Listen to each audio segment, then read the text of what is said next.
Buenos días, buenas tardes, buenas noches. ¿Qué tal, amigos? ¿Cómo están? Esto es Cancha Global, su programa, su podcast en el cual hablamos de fútbol y geopolítica. Estamos en plena época mundialista, disfrutando de esta fiesta que tanto nos gusta, que es el Mundial de Fútbol, disfrutando al máximo del campeonato que se está dando en 3 países.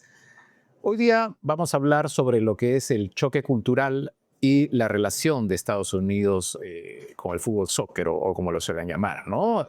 Y me acompaña, como siempre, Pedro Ortiz, quien es un experto en estos temas de lo que es fútbol, la parte histórica, para empezar el programa recordando algunas anécdotas, Pedro. ¿Qué tal, Carlos? Mira, justamente recordábamos que cuando Estados Unidos organizó su primer mundial en el 94, el día de la inauguración, el 17 de junio, si bien el estadio estaba repleto, o los estadios estuvieron repletos porque hubo 2 partidos, el foco de atención no fue el fútbol en ese momento. El foco de atención fue la huida que en ese momento protagonizaba O.J. Simpson. ¿Quién es O.J. Simpson? Para el público latinoamericano de pronto solamente lo reconozcan por su participación en las películas con Leslie Nielsen de ¿Dónde está el policía? Pero O.J. Simpson era un futbolista americano muy famoso. Era una suerte de Teófilo Cubillas para hacerle paralelismo en cuanto a nuestro fútbol. Y fue acusado de asesinar a su ex esposa y al presunto amante de ella, a puñaladas. Entonces, en el momento en que se produce la inauguración de ese mundial, dicho sea de paso, fue un mundial muy exitoso, la policía lo persigue por las carreteras de Los Ángeles y todas las cadenas televisivas, incluyendo la que transmitían el mundial, cortan su transmisión para ver la camioneta con la policía persiguiendo.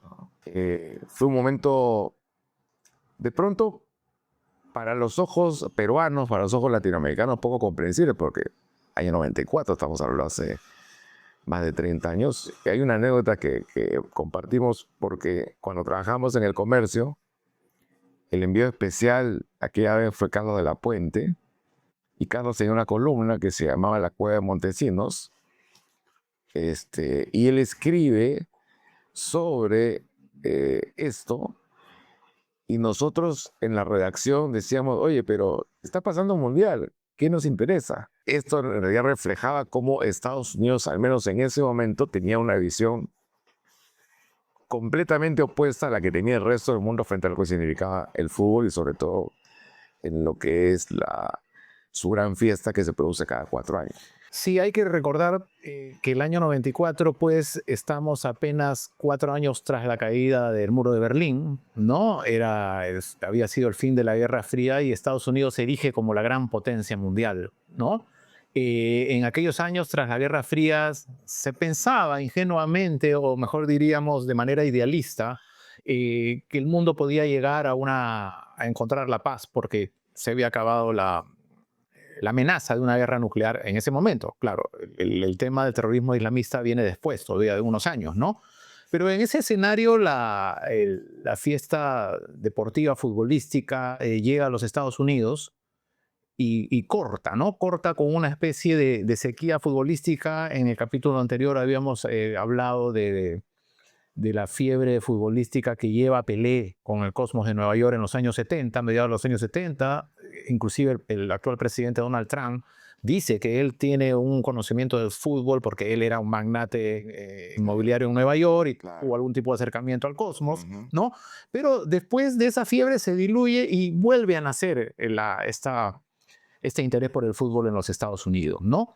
Pero Estados Unidos, un país de más de 300 millones de habitantes, tiene como el gran deporte, la esencia que tiene que ver con un tema de identidad, ¿no? El tema del Super Bowl. Y en ese tema de fútbol americano es que el caso de Simpson, pues, podía pagarte cualquier interés por el fútbol como ocurrió, ¿no? ¿Ha crecido el interés o siguen siendo espectadores de ocasión en Estados Unidos? Bueno, las encuestas dicen que en realidad es por ejemplo, hablando de este mundial, que el 30% de estadounidenses estaba realmente interesado en el mundial. Ahora dice 30% es muy poco. Pero si hablamos de un país que tiene más de 300 millones de habitantes, estamos hablando de 100 millones. 100 millones. Ahora, obviamente, dentro de esos 100 millones, la mayoría son migrantes, ¿no? Aunque también en los últimos años ha crecido muchísimo el interés por el fútbol, primero entre los niños, ¿no? Y luego, porque así como Pelé fue el impulsor del fútbol en Estados Unidos en la década del 70, el gran impulsor del fútbol en los últimos años ha sido Lionel Messi, que ha provocado una completa fiebre futbolística en toda la zona del sur de la Florida, ¿no? Quizás ahí habría que recordar también dos cosas, ¿no? Una, que este crecimiento va de la mano, como ya lo dijiste, del fútbol de los niños, especialmente en las mujercitas, ¿no? El fútbol de mujeres ha sido, creo que el fútbol impacta o conecta con la población nativa de los Estados Unidos por el tema del fútbol femenino. Y el otro factor interesantísimo es, de alguna manera, una figura mediática del mundo como es David Beckham, ¿no? Estrella de la selección inglesa, un gran protagonista, además que se casa con un ícono de la música, ¿no? Spider. Y llega a Estados Unidos, pero con el glamour propio, pues, de una estrella de la moda a nivel mundial, y hábilmente, ¿no? Hábilmente se instala en Miami y compra, o es el impulsor de un gran equipo, hoy un gran equipo en la MLS, ¿no? Este equipo del Inter de Miami, llevando pues a estrellas, ¿no? Convence a Messi de tener una vida tranquila, casi en el retiro. Hay que recordar que Messi gana la Copa del Mundo en el 22 en Qatar, y pocos creíamos que Messi iba a llegar a este mundial, y lo está jugando, ¿no? Sí, yo tengo una anécdota. Yo fui el 21 a Miami, como muchos otros peruanos fuimos a vacunarnos con mi esposa.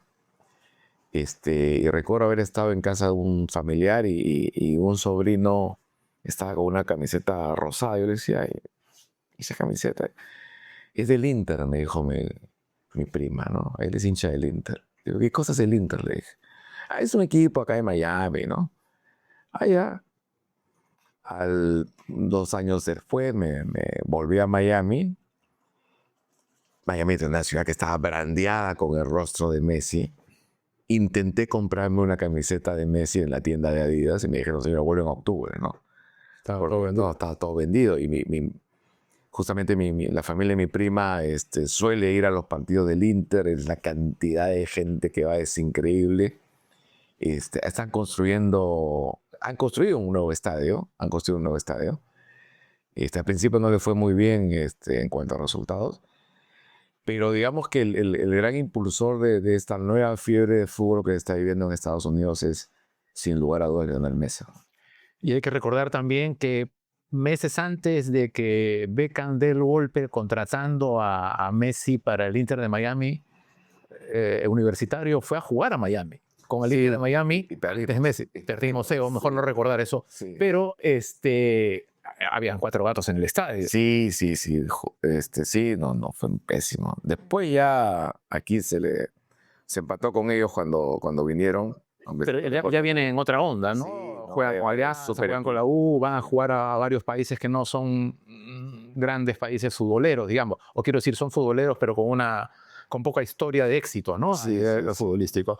Ahora, Pedro, hemos visto, por ejemplo, que Estados Unidos es un país que se paraliza cuando hay una final de Super Bowl, que se puede paralizar cuando tiene algo que ver con el béisbol, o que se paraliza, ¿no? Acabamos de ver la final de la NBA, que además fue Trump, fue pifiado, dicho sea de paso.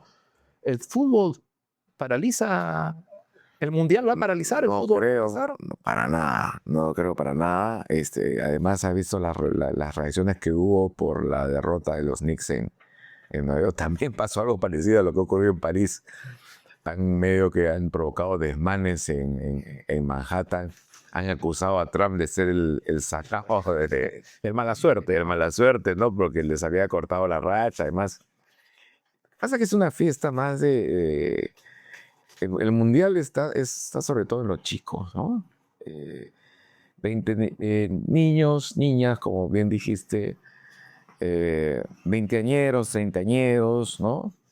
Pero todavía en el hincha adulto, pues tiene sus bases. En su imaginario está el fútbol americano, el básquetbol o el béisbol, ¿no? El fútbol como todavía no entra. Ahora, desde la FIFA están haciendo cosas para que eso se convierta en un espectáculo, para que cada vez haya más interrupciones y puedan además entrar comerciales o los asistentes pueden levantarse e ir a comer su hot dog y su Coca-Cola como hacen con otros deportes, ¿no? Yo creo que el gran reto de la FIFA en este caso es lograr que el fútbol tenga sostenibilidad en los Estados Unidos. Porque como hemos visto también anteriormente, hay una primera ola futbolística en los 70 con el Cosmos de Nueva York, en Nueva York, que es para algunos considerada la capital del mundo, llevando a Pelé apenas 4 años después que ganara la Copa del Mundo, llevando a Beckenbauer, ícono del fútbol alemán, ¿no? Y ahí se coló también nuestro Ramón Mifflin, ¿no? Pero después de los 70 hasta comienzos de los 80, más o menos, esto va en declive, ¿no? Recordemos que Cubilla jugó en los Strikers de Fort Lauderdale. Sí, sí. Pocho Rospigliosi le hacía mucha publicidad en aquellos años, ¿no? El gran ícono. ¿Sabes? Discúlpame, ¿quién jugó también, pero jugaba un equipo canadiense que participaba en el campeonato americano? José Velázquez.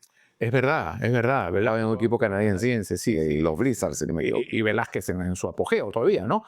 Y después esto se diluye, vuelve a haber una fiebre futbolística con el Mundial del 94, una fiesta, ¿no? Porque campeona Brasil, porque Italia, que es un país futbolero, queda en segundo lugar. Contagia de alguna manera al público estadounidense, sí, pero se vuelve a diluir. Y el fútbol ha vuelto a ser visto, digamos, como un gran negocio a nivel mundial y en ese negocio ganar toda la plata que se pueda, como es el caso del Inter de Miami y otros equipos más, ¿no? Que han llevado a grandes futbolistas quizás en la última etapa de sus carreras brillantes, ¿no? Ahora, aquí hay un factor que tiene que ver también, o varios factores que tienen que ver con un proceso de transculturación que hay. Estamos hablando de 50 millones de ciudadanos estadounidenses de origen hispano. Ujú. Ahí el reto, no hay cifras todavía, pero con los millennials, por ejemplo, ¿no? O los centennials, es decir, los hijos de latinoamericanos van a seguir con esta tradición de amar o de querer el fútbol. Va a depender mucho de los padres, ¿no? Yo conozco casos de familiares que un primo de mi esposa, por ejemplo, que tiene 2 hijos en Los Ángeles y han venido al Perú poco, nacieron allá, pero cada vez que juega la selección les pone su camiseta de la selección peruana. Igual algunos familiares que tenemos en Nueva York, en Nueva Jersey, otros no. Otros no. Por ejemplo, tengo una hermana que vive ahí, pero a mi sobrino el fútbol no le importa, ¿no? Entonces, es decir, va a depender de muchos factores, pero, y tiene que ver también con un poco el tema de la política. Creo que Donald Trump, como empresario que es, independientemente de sus posturas políticas, está tratando de aprovechar y ver el fútbol como un negocio, ¿no? Y ahí tiene atrapado a Infantino, ¿no? Es que yo creo que la cosa va por ahí. Recordemos también que el FIFA Gate, el escándalo, se produce por una investigación del FBI. A ustedes dirán, ¿el FBI qué tiene que ver con algo que sucede fuera de Estados Unidos? No. Hay una ley que se llama la Ley RICO, ¿no? Que permite a las autoridades estadounidenses intervenir cuando el dinero pasa por alguna institución bancaria dentro de su país, ¿no? Entonces, eso permitió descubrir pues toda esta red de corrupción interna que había dentro de la FIFA. Y si bien digamos, la justificación, entre comillas, oficial es porque le habían birlado el Mundial a Estados Unidos, ¿no? Para dárselo a Estados Unidos y al Reino Unido para dárselo primero a Rusia, después a Qatar, que esto es como una reacción. Yo creo que también que tiene que ver con una perspectiva de negocio, ¿no? De ver, oye, acá hay dinero, todo el mundo está ganando dinero.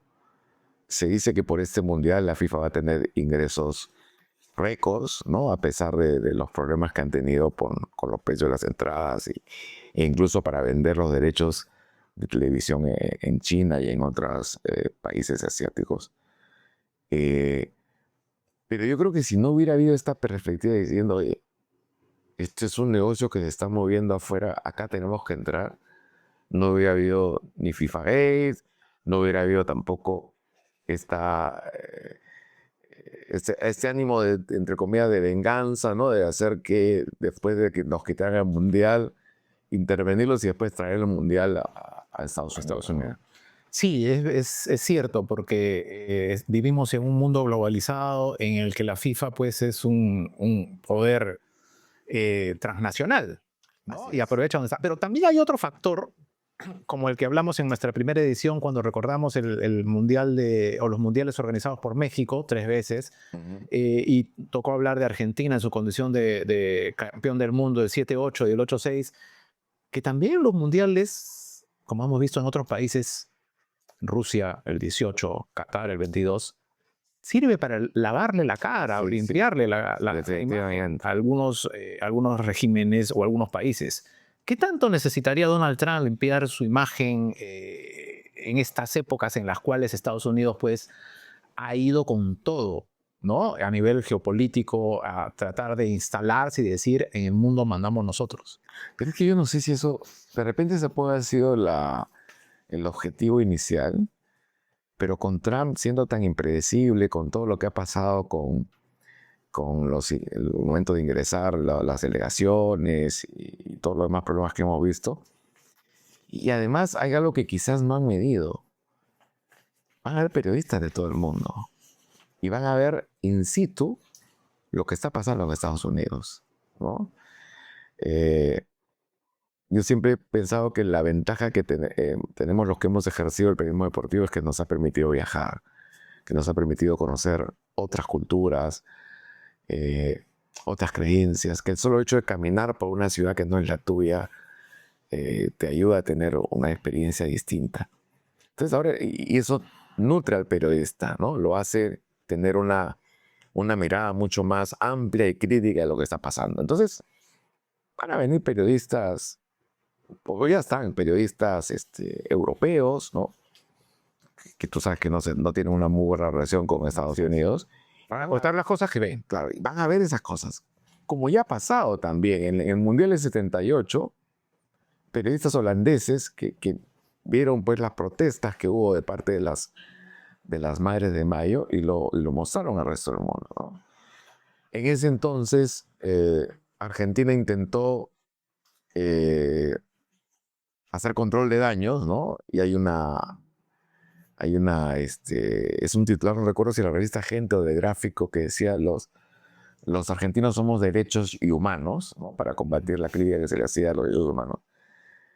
Pero era un país que era un mundo, perdón, que no estaba globalizado. Hoy tenemos las redes sociales, tenemos la posibilidad de informar esto al instante. Entonces, yo no creo que les sirva de lavada de cara. Al contrario, yo creo que va a exponer más el momento tan crítico que está viviendo Estados Unidos en este momento. Bueno, lo veremos porque las consecuencias de esto van a ser las elecciones de medio término en noviembre en los Noviembre, Estados Unidos, que seguramente, de acuerdo con los vaticinios y las encuestas, no le son favorables a los republicanos, ¿no? Y Trump perdería la mayoría. Ahora, hay que tener en cuenta también que en Estados Unidos los gobiernos duran 4 años. Y 4 años se pasan demasiado rápido, ¿no? O sea, el próximo año ya vamos a estar en un año preelectoral en los Estados Unidos, ¿no? Habrá que ver. Sin embargo, yo creo que coincido. No hay segunda reelección. No, ya Trump aquí termina, porque ya fue. Así termina en teoría, o puede haber un cambio de constitución. O sea, en caso de guerra, sí. Porque se ha hablado incluso Roosevelt. Bueno, Roosevelt fue presidente. En caso de guerra, la constitución estadounidense, además que se ha cambiado poco de 1789, Sí. contempla que el presidente siga en el poder solamente cuando hay una situación de guerra. Entonces, no creo que la guerra escale más, la guerra que tienen con Irán. Pero Trump, si fuera, cambiaría todo. Pero en Estados Unidos, afortunadamente, todavía las instituciones funcionan, ¿no? Entonces hay una prensa pujante, que ha sido muy golpeada por Trump, hay un poder judicial que se respeta y bueno, el Congreso vamos a ver qué ocurre. Pero no va a haber Trump, pero quizás haya que empezar a mirar desde el punto de vista republicano al vicepresidente Vance, que me parece que dicen es un poquito más inteligente, pero igual es bien radical. o el propio Marco Rubio, ¿no? Habrá que ver ahí una lucha intestina que que van a tener ellos, ¿no? ¿Hubiese cambiado algo el mundial que estamos viviendo ahora en 3 países si es que Obama estuviera en el gobierno? ¿Nos atrevemos a hacer ese ejercicio de vaticinio? Lo que pasa es que creo que es otro mundo también, ¿no? Y en ese momento eran muy importantes hablar de las minorías, hablar de los derechos civiles. Obama además es un tipo, era un orador pues excepcional, es un orador excepcional. Yo creo que los americanos que lo escuchaban, no sé si el símil es el mismo, pero creo que por lo que he leído, no sé si era tan persuasivo como Alan García en el momento de sus discursos. Pero lo que pasa es que el mundo ha ido hacia peor, me parece. Hacia peor. Entonces, yo no sé, tú eres el especialista. Yo tengo la idea que quizás Obama se hubiera mantenido en sus principios, pero yo no sé si la reacción, la crispación que se ve en estos momentos en el pueblo estadounidense lo hubiera aguantado. Como tú dices, estamos en otro momento, en otro mundo, estamos asistiendo a una guerra cultural entre postura de izquierda y derecha, el mundo se está derechizando, ¿no? Ujú. Pero esto es algo que va oscilando, ¿no? Va cambiando en algunos años, 10, 15 años, veremos qué cosa es lo que está pasando. Estamos terminando un mundo considerado el mundo de la economía de libre mercado. Estamos llegando al final de un mundo que fue construido tras la final de la Segunda Guerra Mundial. Y estamos yendo a un mundo que algunos expertos ya van denominando el mundo digital, ¿no? El digitalismo, ¿no? La era del digitalismo, en el cual pues las redes sociales son mucho más importantes, lo acabamos de ver en la elección en nuestro país, en las elecciones en otro país, cómo influyen, ¿no?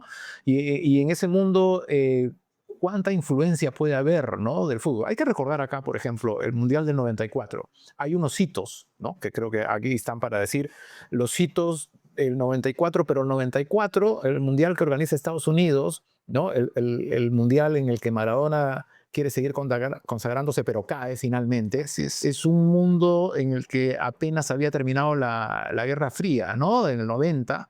Y ahí está ¿Yeltsin era presidente todavía o ya había... de Rusia, Sí. porque Rusia se desmembra en más de 80 países. Pero ya Rusia iba camino a caer en manos de todos los grupos mafiosos. Sí, porque se pierde la autoridad, pierde el control con Gorbachev, que además establece la perestroika.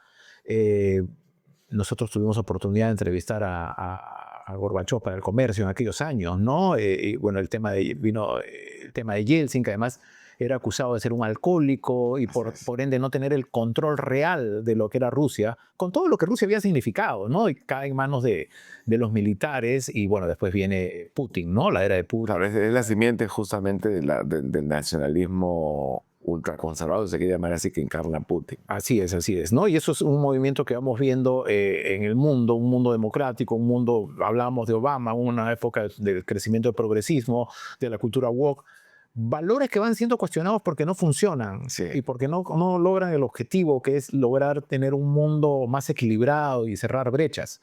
Pero ni la izquierda ni la derecha han logrado cerrar brechas, ¿no? Así Creo que es. vamos hacia otro lado ahora. Sí, yo quería recordar algunos datos de ese mundial, aunque parezca mentira, ese mundial que ha llevado más gente hasta ahora. Yo recuerdo, mucho lo recuerdo también, estadios absolutamente llenos, ¿no? Y a pesar de que eran menos selecciones, porque eran 24 y menos partidos. Luego hay cosas muy curiosas. Hay un partido de México con Bulgaria, cuando de pronto el arco se rompe, ¿te acuerdas? Sí. Y inmediatamente traen un arco nuevo. O sea, me pareció totalmente alucinante. Además en estadios construidos para fútbol americano que están Sí. adaptados, ¿no? Un poco Pero como... que tuviera un arco nuevo, o sea, aquí en Perú se cae un arco y no te traen nada, se acabó. Ponen 2 piedras para seguir jugando el partido, ¿no? como la vieja usanza. Sí. Después en la inauguración, que eso lo recordaba, esta vez vi un video, hay un momento en que Diana Ross, que es la cantante famosa de la música de los 70s, tiene que ella que hacer un gol a un arco descubierto y ahí se iba a hacer el efecto como que el arco se rompía y no tenía nadie frente a ella y patea y la pelota sale desviada, ¿no? Que te decía mucho también del verdadero interés de los estadounidenses por el fútbol, ¿no? Así es. Sí. Otros datos más futbolísticos, Oleg Salenko hace 5 goles en un partido. Rusia-Camerún gana Rusia 6-1. Y eso le basta prácticamente para convertirse en el goleador del mundial junto con Stoichkov, porque Rusia lo eliminaron de la fase de grupos. Salenko hizo un gol más y con eso fue goleador de ese mundial. También fue la primera vez en que los partidos valían 3 puntos. Veníamos del Mundial Italia 90, no sé si te acuerdas. Claro que sí. Un mundial horroroso desde el punto de vista futbolístico. La sola clasificación de Argentina hacia la final se decía mucho porque fue una de las peores Argentinas que se ha visto, jugando agarrada del palo y clasificando por penales. Y además un partido muy rácano, ¿no? Resultados muy estrechos, en fin. Y justamente para buscar ser más ofensivo, se le da 3 puntos al ganador en este mundial.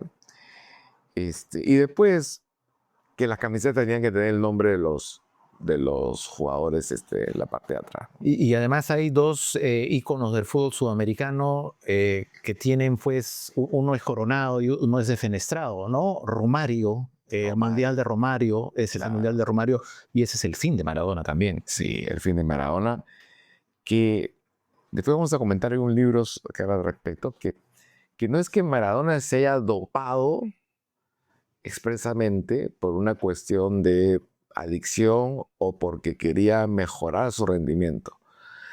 Maradona quedó dopado porque el asistente que tenía, que era el que lo había entrenado, que le había conseguido un físico impresionante, se equivoca al comprar una suerte de suplemento alimenticio por decirte, fue a la tienda y le dicen, oye, ¿tiene whey? No, no tengo whey, pero tengo whey. Es lo mismo, sí es lo mismo. Entonces lo compra, se lo dan a Maradona y resulta que tiene una sustancia prohibida, que era prohibida, ¿no? Fue una tontería. En realidad ahí Maradona no tuvo culpa, pero en fin, había transgredido la norma de dopaje en ese entonces.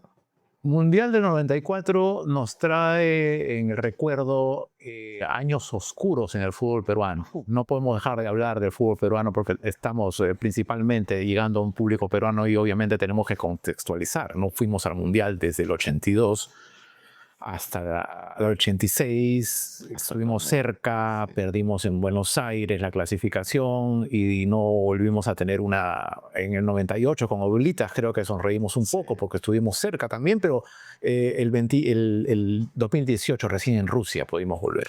Pero en el 94 eran años en el que nosotros estábamos haciendo periodismo. Habíamos empezado en los 90 y nos acercamos a la selección peruana. Vladimir Popovic. Así es. ¿Qué podemos recordar de Popovic y de esa clasificación de esa eliminatoria? A Popovic llega al Perú porque había una época en que es un entrenador serbio, dicho sea de paso. Los ex yugoslavos se pusieron de moda, ¿no? En Chile estuvo Josic, claro, que fue campeón de Libertadores con Colo-Colo. Primera vez en la historia de Chile, sí. Y a Perú llega Simo Bilic y lo saca campeón a Huaral. Unión Huaral. Claro. E Iván Brisic saca campeón a la U. Sí. ¿No? Después llegan 2 entrenadores más que van para la selección para juveniles de Perú. Miranovic era uno de ellos. Y lo traen a Popovic, ¿no? Que venía con un cartel de haber sido campeón de Europa con Águila Roja de Belgrado, que en realidad había dirigido pocos partidos, pero en fin. Pero fue un fracaso, ¿no? Terrible. Ahora es cierto que yo creo que por un lado estábamos sufriendo las consecuencias del accidente del Fokker, porque perdimos a por lo menos 4 o 5 jugadores brillantes de Alianza Lima. Que estaban en su apogeo, empezando, ¿no? Sí. Uno de ellos, Luis Escobar. Luis Escobar, José Casanova, Daniel Reyes, así de eso. González Ganosa era veterano, pero estaba en su mejor. Era Urejada, 16 años. Alfredo Tomasini, en fin. Era una base. Sí. Marco Calderón. Sí. Y por otro, estaba apareciendo una nueva generación, que eran los hermanos Soto, Chorri Palacios, Flavio Maestre, que había tenido participación muy joven en la Copa América del 91. 17 años. Sí. Algunos que no se afirmaban todavía, como el Puma Carranza, como Roberto Martínez, Chemuel Solar, Ronald Baroni, que había sido una aparición súbita, ¿no? Y sorpresiva. Pero nos fue muy mal, perdimos todos los partidos, salvo el final contra Paraguay, que empatamos 2-2. Que además, ese partido en el Estadio Nacional, recuerdo una tarde, ¿no?, con poca gente en el estadio, le aguamos la fiesta a los paraguayos, ¿no? Que necesitaban, creo que empatar. Sí, no, Éramos porque coleros. empatamos. Los paraguayos, lo que nos decían, lo que se dice es que los paraguayos, los jugadores paraguayos le decían a los peruanos, peruano, déjate ganar, peruano, déjate ganar. Y ellos creen, algunos creen, que los peruanos fueron sobornados. Eso es algo que no se conoce mucho acá, pero en Paraguay creen que los peruanos fueron sobornados, ¿no? Fue la eliminatoria en que Colombia le mete 5 goles a Argentina. Argentina, en la cancha River. Sí, Claro, cancha River. es un baldón. Hace poco ha muerto José Sanfilippo, que recordarás que tuvo una intervención histórica, ¿no? En un programa que tenían ahí en Argentina. En esa época había muchos programas de debate. Creo que el programa se llamaba Tribuna Caliente, y entra Sanfilippo y lo destruye a Goicoechea, ¿no? Sí, al arquero. Y después viene Bilardo y lo defiende, en fin. Y Sanfilippo, que parecía un gran goleador en San Lorenzo. Que además Goicoechea había sido héroe de Argentina en el 90. En el 90, claro, pero lo destruyeron a Goicoechea, ¿no? Es así que Goicoechea no está para el Mundial. El Mundial 94 está para irlas. Y Argentina, después de ese desastre, tiene que traer a Maradona, que no jugaba, que había sido un año atrás, más o menos, castigado por dopaje en Italia. Lo resucitan a Maradona. Este tipo pues tenía una facilidad increíble para recuperar el físico. Y es Maradona quien lo lleva al Mundial, porque, si no me equivoco, gana en Buenos Aires 1-0 con gol de Batistuta, pero centro de Maradona. Y me parece que en Australia empatan. Porque fueron también con los... Fueron al repechaje. Recuerdo que fueron a los australianos, claro, sí, repechaje, sí. Claro. Y en el Perú, si quieren recordar eso, hacer un contexto, vivíamos pues acabamos, se estaba en proceso de formalización el gobierno de Fujimori después de la... Era el año 93, 94, ¿no? Por la- 94. que se dio la constitución de 93, ¿no? Que Sí, la redactó el CCD, desde entonces el Congreso Constituyente Democrático. así es. Y además años muy duros, años todavía de sendero luminoso, terminando, años de crisis económica, que luego viene una recuperación que tarda un poco. Y años, no había redes sociales, no había internet, evidentemente, ¿no? Y teníamos había muerto Pocho Rospigliosi, que había sido un ícono del periodismo deportivo, y había surgido el Beco, ¿no? El Beco que creo que creó escuela del periodismo deportivo de aquellos años, originando algunos debates también, ¿no? No, Pocho muere en el 89, si no me equivoco, 89, muy joven, 58 años me parece. Y quien de alguna manera toma la posta como emblema del periodismo deportivo es el Beco, ¿no? El Beco, quien dicho ese paso, Panamericana, que era su casa en ese entonces, lo envía a cubrir el Mundial de Estados Unidos a ese país, pero ocurre una cosa muy peculiar, perdón. Panamericana promocionaba que tenía una suerte de telepuerto en Miami, ¿no? Le llamaban telepuerto, que era como un lugar como concentraba todas las transmisiones. Como un canal de televisión pequeño instalado en Miami. Y el Beco viajó a Miami, pero lo que se dice es que nunca salió del telepuerto, que nunca pisó un estadio para ver un partido del Mundial, ¿no? Así es, sí, son grandes recuerdos de las épocas Sí. futboleras peruanas de los 90, ¿no? Siempre hay que mirar el contexto, pues, ¿no? Y eso es, digamos, lo que podemos decir por ahora, ¿no? Hay una cosa que quería decir antes de que se nos haya escapado, y quería preguntarte antes de terminar, y hemos hablado mucho tanto en el episodio anterior como en este episodio sobre el problema que hay con la migración en Estados Unidos. Pero leía que ahora se está dando una cosa totalmente extraña frente a la imagen que tenía Estados Unidos como país de las oportunidades. que hay una migración negativa, que está llegando menos gente a Estados Unidos, ¿no? Y que incluso, discúlpame, hay estadounidenses que se están yendo a Estados Unidos a vivir a Europa. ¿Por qué? Sí, evidentemente esto tiene varias explicaciones. Las concentramos en que estamos terminando una manera de ver el mundo, una era global, pasando a una era digital, y estamos asistiendo también a lo que no sé si son los inicios o ya estamos en pleno fin de lo que es el imperio, ¿no? Porque hay épocas en el mundo en las que cada país o cada potencia domina, ¿no? En Inglaterra estuvo más de 100 años, Estados Unidos está en un declive como potencia mundial, no sabemos bien a qué mundo vamos. Vamos a un mundo en el que China va a ser la próxima potencia mundial. ¿Cuánto tiempo va a durar esto? ¿10 años, 20 años, 50 años? Tampoco lo tenemos claro. Pero sí, lo que sí tenemos claro es que el tema con Estados Unidos como potencia mundial, país de las oportunidades, es algo que ha ido cambiando, que es algo relativo. Sí, es cierto, hay muchos estadounidenses que se están yendo a vivir a otros lados, pero más es por un tema económico, ¿ya? Por un tema económico. Por la inflación. Por la inflación, y con ese sueldo de jubilación hay en América Latina, por ejemplo, hay 3 países, ¿no?, que reciben muchos jubilados estadounidenses anglosajones, ¿ah? No que tengan familiares acá. Sabemos muchos peruanos que hacen su vida allá y compran casas, compran residencias acá y vienen a pasar sus últimos años recibiendo su pensión de Estados Unidos jubilados. Pero se van principalmente a México, a una zona que se llama San Miguel de Allende. San Miguel de Allende, que está más o menos 2 horas, 3 horas de Ciudad de México. He tenido la oportunidad de estar ahí, que es una zona muy bonita, muy tranquila, muy simpática. Se van a San José de Costa Rica y estaban yendo a Ecuador, sobre todo a la zona de Cuenca, ¿no? También a la zona de Cuenca les daban algunas facilidades económicas. En el caso de Ecuador, por los temas de inseguridad que ha vivido este hermano país en los últimos años, también ha descendido un poco y se están yendo a España, a Sevilla sobre todo. Entonces dime, ¿se van porque el sueldo de jubilados ya no les alcanza para vivir en Estados Unidos? Con la inflación que ha aumentado en Estados Unidos no les alcanza. Ya, porque yo justamente tengo un pariente que ha regresado a Estados Unidos después de vivir mucho tiempo, y le digo, ¿por qué carajo vivo acá? Mira, me dijo, por 2 cosas. Uno, porque estoy solo.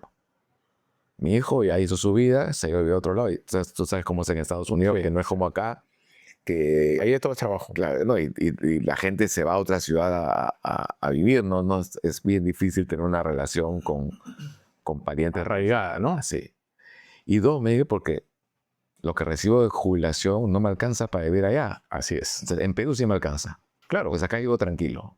Pero allá sí va a ser más difícil. Es que ahí pagas todo, ¿no? Hasta por respirar, ¿no? Los costos de los seguros. Entonces, la gente recibiendo ese dinero puede vivir tranquila en otros países, ¿no? Y los que tienen familiares en el Perú se vienen al Perú. Y finalmente, la gente va donde están los afectos. Sí, y Estados Unidos, en líneas generales, es una sociedad muy individualista, donde tienes todo, ¿no? Pero como alguna vez leí o vi por ahí, ¿no? Hay países que lo tienen todo, pero no son felices. Siempre algo les falta. ¿Qué les falta? De repente no les falta algo económico, pero sí algo emocional, algo psicológico. Y más bien en los países como los nuestros, que son países pobres, pero el pobre en América Latina pues es alegre en la medida del posible, ¿no? ¿Por qué? Porque está muy arraigado, tenemos el tema familiar, particularmente en el caso peruano, el tema gastronómico. Son muchas cosas que nos unen como país y que al mismo tiempo nos pueden generar alguna desunión, como cuando se ve en temas políticos, ¿no? O en temas de coyuntura electoral, como el que acabamos de vivir en el Perú, ¿no?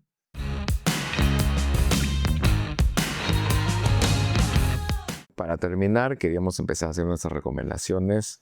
Tú tienes ahí un libro. Sí, tengo un par de libros justamente hablando de lo que acabamos de hablar, de la sociedad norteamericana. Como a un nivel individualista, esta es una joya, es una obra de arte de Philip Roth, que es uno de los grandes exponentes de la literatura estadounidense en los últimos 20 años. Y aquí en Pastoral Americana habla un poco de lo que es la vida, ¿no? La vida en la sociedad estadounidense a partir de una historia de lo que fue un gran atleta, ¿no? Un beisbolista que después se ve envuelto en una serie de situaciones que espero que las lean. Y Y otro libro que explica un poco lo que ha sido la supremacía estadounidense en los últimos años, El Gran Tablero Mundial de Brzezinski, que ha sido también, no llegó a tener el nivel de Henry Kissinger, pero ha sido muy importante, sobre todo en los fines de los 80, comienzos de los 90, como secretario de Estado, ¿no?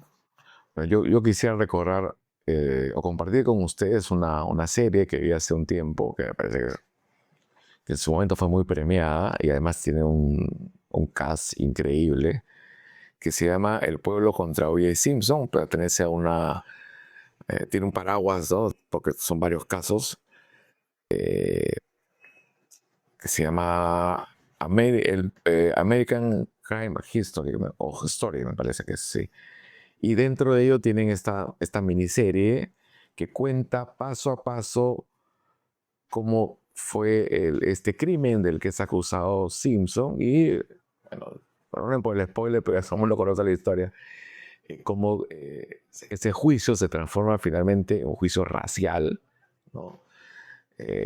Simpson contrata a los mejores abogados de Estados Unidos. Estaba Alan Dershowitz, estaba Johnny Cochran, que había sido abogado de Michael Jackson, que lleva el juicio hacia descalificar a los oficiales que lo habían investigado. Uno de ellos acaba de fallecer. Y finalmente consigue not guilty, ¿no? Que es la liberación de Simpson. No culpable. Sí. Y que le permite pasar sus últimos años libre, aunque luego los familiares de su ex esposa como de la otra víctima le hicieron un juicio civil y se lo ganaron, ¿no? En fin, es una serie bien interesante porque yo me quedé prendado de lo de Simpson también, y yo seguía esto por los canales norteamericanos, y la forma como han reproducido en la serie los momentos clave, como por ejemplo cuando tienen que hacer la prueba con el guante que supuestamente había usado Simpson al momento del crimen. No, lo han reproducido de una manera casi idéntica, ¿no?, a cómo sucedió. Y está bien hecha también desde una perspectiva de la distancia del autor frente a lo que se están exponiendo los hechos, ya que el público saque sus conclusiones sobre lo que sucede.